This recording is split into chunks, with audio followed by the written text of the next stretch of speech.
अस्सलाम वालेकुम। कल आपका टेस्ट हुआ था चैप्टर नंबर 2 और 3 का, तो उसका सलूशन मैं आपको बता देती हूँ। सलूशन जो है वो दो तीन चीज़ें इम्पॉर्टेंट हम पहले भी कर चुके हैं। अभी फ़िलहाल एक चीज़ तो मैं आपको बता दूँ कि आपके जो पेपर में क्वेश्चन आते हैं वो ज़्यादातर डेफिनेशन से ही आएंगे, ठीक है, कि प्राइमरी की क्या होती है, अल्टरनेट क्या है, या जैसे ER डायग्राम क्या होती है। ज़्यादातर जो है वो डेफिनेशंस होती हैं। कुछ इस तरह से भी क्वेश्चन, कॉन्सेप्चुअल क्वेश्चन भी हो सकते हैं, लेकिन ज़्यादातर डेफिनेशंस होती हैं, ठीक है।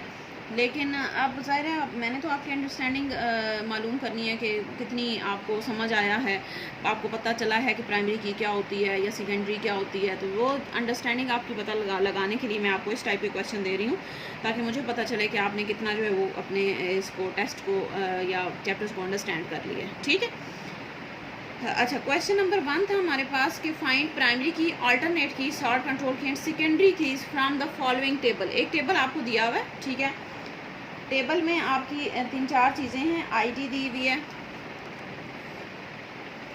इसको यहाँ पे बना लेते हैं टेबल को। ID है, CNIC है, CNIC मीन्स वो जो ID कार्ड नंबर होता है आपका, रजिस्ट्रेशन नंबर है, मॉडल है और ईयर है, ठीक है। यानी कि किसी कार की जो है वो परचेज बताया हुआ है कि ये इस बंदे ने कार ख़रीदी है, ये उसका रजिस्ट्रेशन नंबर है, ये उस मॉडल की कार ख़रीदी है और ये ईयर था जिसमें ख़रीदी है। तो इसमें जो है वो ID 3-4 तक दी हुई है। CNIC तो हमारे पास दिए हुए हैं, कुछ यूनिक वैल्यूज़ दी हुई हैं। इसी तरह ये हमारे पास मॉडल नंबर दिए हुए हैं 789, उसके बाद A112, उसके बाद है B27904, ठीक हो गया। मॉडल हमारे पास यहाँ पे दिया हुआ है होंडा सिटी, आगे है सुजुकी, आगे है होंडा WRV एंड फिर है होंडा सिटी। ये आप क्वेश्चन जो है वो सामने खोल के रख लें, मैं पूरा नहीं लिख रही, ठीक है। फिर है हमारे पास 2007 है ईयर, 2008, 2011 और 2008। अच्छा, अब सबसे पहले हमें फाइंड करनी है, ये भी लिख ही लेते हैं CNIC ताकि क्लियर हो जाए ज़्यादा। कुछ भी मैं रैंडम वैल्यूज़ लिख रही हूँ, बस ये है कि वो यूनिक है हमारे पास टेबल के अकॉर्डिंग। 37504, फिर है 125992 और फिर है 89761221, ठीक है।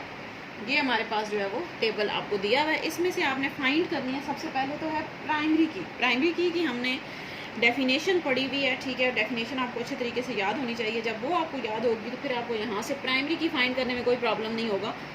क्या होती है प्राइमरी की? ऐसी की होती है जो कि यूनिक होती है और जिसमें नल वैल्यूज़ नहीं होती, यानी कि खाली नहीं होगी, कोई ना कोई वैल्यू मौजूद होगी और वो यूनिक होगी। अब देखें इसमें से फाइंड करें यूनिक कौन सी है। सबसे पहली तो आपके पास है ID 1 2 3 4 5 6 7 8, ये इस तरह से आगे चलता जाएगा।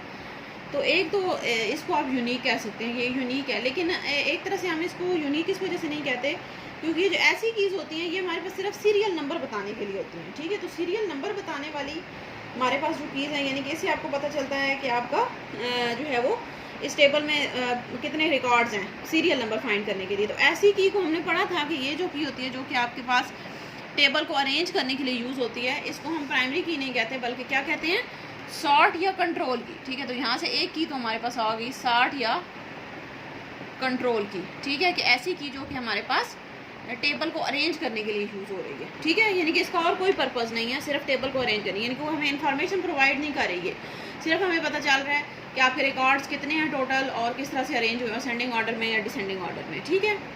सेकंड है हमारे पास CNIC है और रजिस्ट्रेशन नंबर। अब देखिए ये हमारे पास दोनों यूनिक हैं। CNIC में भी ऐसी वैल्यूज़ हैं जो कि रिपीट नहीं हो रही हैं। अब ये वाली अलग वैल्यू है, ये अलग है, ये अलग है, ये अलग है, ठीक है। इसी तरह रजिस्ट्रेशन नंबर में भी ये वैल्यूज़ जो है वो रिपीट नहीं हो रही। ये हमारे पास A122 है, 189 है, 1102 है, 27904 है, तो ये भी रिपीट नहीं हो रही। तो ये ऐसी वैल्यूज़ हैं जो हमारे पास रिपीट नहीं हो रही, ठीक है। वही जो है वो हमारे पास दोनों रजिस्ट्रेशन नंबर और CNIC, तो ये दोनों हमारे पास जो है वो इनकी प्रॉपर्टीज़ हैं कि ये दोनों हमारे पास प्राइमरी की बन सकती हैं। तो हमने पढ़ा था कि अब अगर आपसे ये भी बीच में क्वेश्चन आ सकता था कि कैंडिडेट की भी बताएं, तो आप कहते हैं कि ये दोनों हमारे पास कैंडिडेट हैं। कैंडिडेट कौन सी की होती है? जो कि प्राइमरी की बनने की सलाहियत रखती है, यानी कि जो बन सकती है प्राइमरी की। CNIC भी है और रजिस्ट्रेशन नंबर भी है, ये दोनों हमारे पास कैंडिडेट हैं, ठीक है। कैंडिडेट कौन सी है? CNIC और रजिस्ट्रेशन नंबर। अब हमारे पास इसमें से आपकी मर्जी होती है कि आप प्राइमरी की किसको बनाएं, क्योंकि दोनों बन सकती हैं। तो हमने पढ़ा था कि प्राइमरी की आपकी मर्जी है कि जब आपके पास ऑप्शन है मौजूद तो आप दोनों में से किसी को भी बना सकते हैं। तो फॉर एग्जांपल मैं प्राइमरी की बना देती हूँ CNIC को, ठीक है, इसको मैं बना दिया प्राइमरी की, ठीक है। अब पीछे मेरे पास जो बच जाती है, यानी कि जिसको आप प्राइमरी की नहीं बनाते लेकिन वो बन सकती थी, आपने बनाई नहीं, उसको हम क्या कहते हैं? अल्टरनेट की। तो ये हमारे पास क्या हो जाएगी? अल्टरनेट। समझ आइए चीज़, तीनों में डिफरेंस। तो अब ये इसमें मैंने कैंडिडेट नहीं पूछी थी आपसे, लेकिन अगर क्वेश्चन आए तो आपको पता होना चाहिए कि कौन सी हमारे पास होती है कैंडिडेट, जो कि दोनों जितनी भी आपको लगता है कि ये जितनी कीज़ हैं ये सारी प्राइमरी बन सकती हैं, तो आप उनको कह देते हैं कि ये कैंडिडेट्स हैं, ठीक है। यानी कि ये जो है हमारे पास हैं कीज़ जिनको हम प्राइमरी बना सकते हैं। उसके बाद उसमें से एक जो होगी आप अपनी मर्ज़ी से एक को प्राइमरी बना देंगे, और बाकी जो रह जाएंगी जिनको आपने प्राइमरी नहीं बनाया वो हमारे पास क्या बन जाएंगी? कैंडिडेट अल्टरनेट बन जाएंगे। इनकी प्राइमरी बन सकती थी लेकिन आपने नहीं बनाया तो उसको आप अल्टरनेट कर देंगे, ठीक है। और जो पीछे रह गई, अब थर्ड हमारे 4th नंबर पे हमारे पास क्वेश्चन था सेकेंडरी कीज़ भी बताएं। तो सेकेंडरी हमने पढ़ा था कौन सी होती है? जो नॉन यूनिक होती हैं, जो प्राइमरी की के अलावा जितनी भी कीज़ होती हैं उनको आप सेकेंडरी कहते हैं, ठीक है। तो ये जो जितनी हमारे पास बच जाएंगी, मॉडल है, ईयर है, ये हमारे पास आ जाएगा सेकेंडरी, ठीक है। तो ये हमारे पास इसका सोल्यूशन है आपके क्वेश्चन का, कि सबसे पहले आपकी आईडी जो है वो सॉर्ट और कंट्रोल की बन जाएगी। उसके बाद आपने प्राइमरी की बतानी थी तो CNIC भी बन सकता था, रजिस्ट्रेशन नंबर भी बन सकता था, लेकिन हमने जो है वो CNIC को बना दिया। आप रजिस्ट्रेशन नंबर को भी बना सकते हैं, फिर अल्टरनेट जो है वो CNIC हो जाएगी, ठीक है। और मॉडल और ईयर दोनों जो है वो ये इसमें दोनों में वैल्यूज़ रिपीट हो रही हैं। देखिए होंडा सिटी उधर भी आ रहा है, इधर भी आ रहा है, यहाँ पे भी 2008 2 दफ़ा आ रहा है, ठीक है। तो जिसमें वैल्यूज़ रिपीट हो रही हों, जो यानी कि जिसका और कोई पर्पज़ नहीं है, सिर्फ आपको कोई टेबल के बारे में इंफॉर्मेशन प्रोवाइड कर रहा है, नॉन यूनिक की है, वो हमारे पास सेकेंडरी आ जाएगी। सही हो गया। तो ये हमारे पास जो है वो क्वेश्चन नंबर 1 का आपका सोल्यूशन है, ठीक है। क्वेश्चन नंबर 2 पे आ जाते हैं। क्वेश्चन नंबर 2 में आपने बनानी थी ER डायग्राम, और ER डायग्राम 3 स्टेटमेंट्स आपको दी हुई हैं।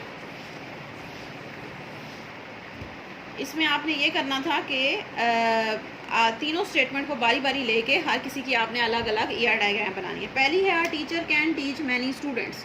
ये वाली तो खैर हमने की भी हुई है, ये तो किसी की गलत नहीं होनी चाहिए। A teacher can teach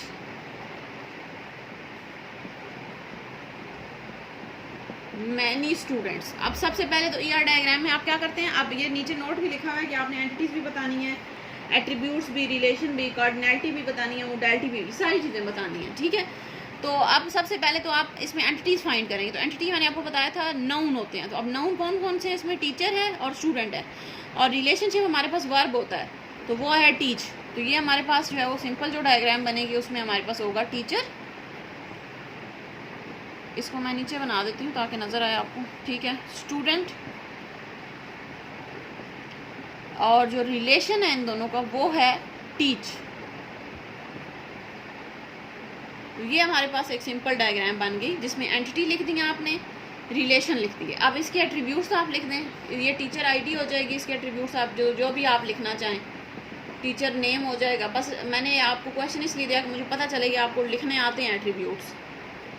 teacher name आ गया, टीचर की फॉर एग्जांपल क्वालिफिकेशन आ गई, तो जो भी आप अपनी मर्ज़ी से एट्रीब्यूट्स। इसी तरह स्टूडेंट के भी आप एट्रीब्यूट, स्टूडेंट की आईडी हो जाएगी, स्टूडेंट की क्लास हो जाएगी, स्टूडेंट का रोल नंबर हो जाएगा, ठीक है। तो ये स्टूडेंट के एट्रीब्यूट्स आ गए।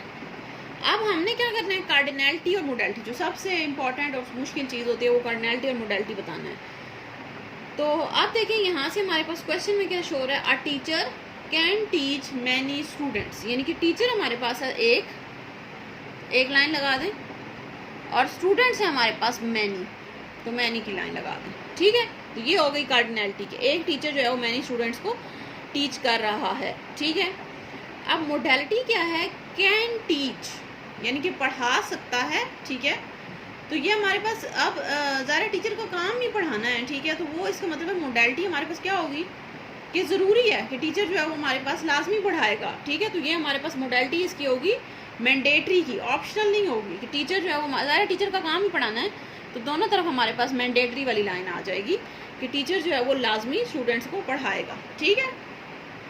तो ये हमारे पास पहला हो गया। सेकंड है हमारे पास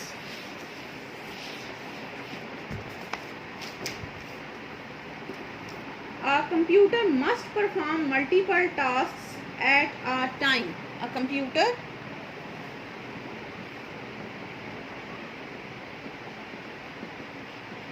must perform multiple tasks at a time, ठीक है कि एक कंप्यूटर एक टाइम पे मल्टीपल टास्क लाजमी परफॉर्म करेगा, ठीक है। तो इसमें हमारे पास एंटिटीज़ कौन सी आ जाएंगी, कंप्यूटर, दूसरी आ जाएगी टास्क, और रिलेशनशिप आ जाएगा परफॉर्म्स, ठीक है। अब एक कंप्यूटर है और कितना टास्क परफॉर्म कर रहा है मैनी, ये तकरीबन उसी की क्वेश्चन की तरह है। और यहाँ पे दिया हुआ है मस्ट परफॉर्म, यानी कि लाजमी परफॉर्म करेगा, तो नाम से ज़ाहिर है ये तो, इसमें तो कुछ सोचने वाली बात ही नहीं है, ये हमारे पास मैंडेटरी आएगी, ठीक है। थर्ड है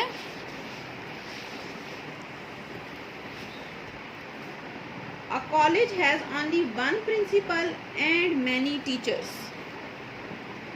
a college has only one principal and many teachers,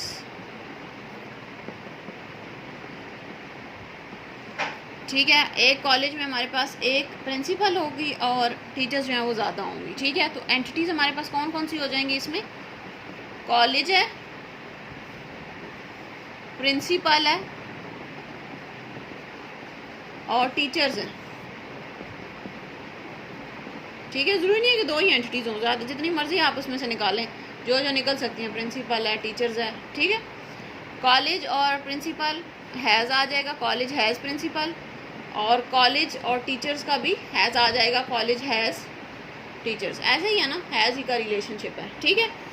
अब कार्डिनलिटी क्या होगी, कॉलेज और प्रिंसिपल, तो लिखा हुआ है college has only one principal, तो नाम से ज़ाहिर है 1 to 1, एक कॉलेज और एक प्रिंसिपल, ठीक है। दूसरा है एंड मैनी टीचर्स, तो इसको आप सेपरेट कर लेंगे, पहला हो जाएगा college has only one principal, दूसरा हो जाएगा कॉलेज हैज़ मैनी टीचर्स, तो एक कॉलेज और मैनी टीचर्स, ठीक है। ये हमारे पास कार्डिनलिटी हो गई। और दूसरा है कि हमारे पास लाजमी है, प्रिंसिपल भी लाजमी होगी और टीचर्स भी लाजमी होंगे, तो ये हमारे पास हो जाएगी मैंडेटरी, हो जाएगी, ऑप्शनल नहीं है, ठीक है। ये हमारे पास इसकी ER डायग्राम होगी। नेक्स्ट अब हम चैप्टर नंबर 4 स्टार्ट करेंगे इंशाल्लाह कल से। Thank you.